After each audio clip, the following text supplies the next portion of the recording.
आप किसी भी कंडीशन में बिना कर्म किए और उसका फल पाए बिना नहीं रह सकते हैं।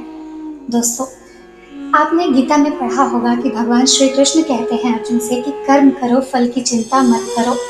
तो कुछ लोग सोचते हैं कि हम कर्म करेंगे ही नहीं, हम बैठे रहेंगे, हमें बैठे बैठे सब मिल जाएगा। नहीं, ऐसा नहीं होता है। आपको कर्म भी करना पड़ेगा और उसका फल भी भुगतना ही पड़ेगा। आप इस कर्म और फल के चक्कर से नहीं मुक्त हो सकते। दोस्तों, ऐसा हो ही नहीं सकता कि इंसान का शरीर एक सेकंड के लिए भी बिना कर्म किए रह सके।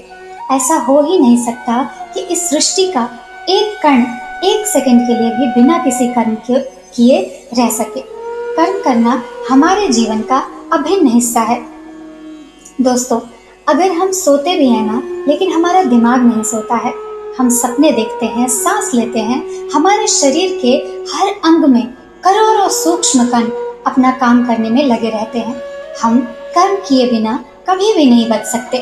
और ऊपर से भगवान यह भी बोलते हैं कि हमें किसी भी कर्म में बंधकर नहीं रहना चाहिए। दोस्तों, आप कंफ्यूज हो गए ना?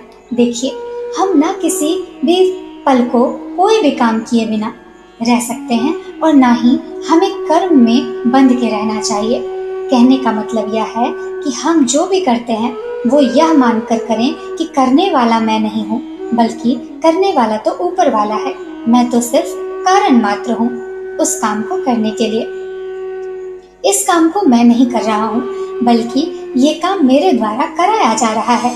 और जब हमारी सोच इस लेवल की होंगी तो हम कभी भी कोई भी दुख नहीं मिलेगा, हमें कभी भी पश्चाताप नहीं होगा और ना ही हमें कभी घमंड होगा।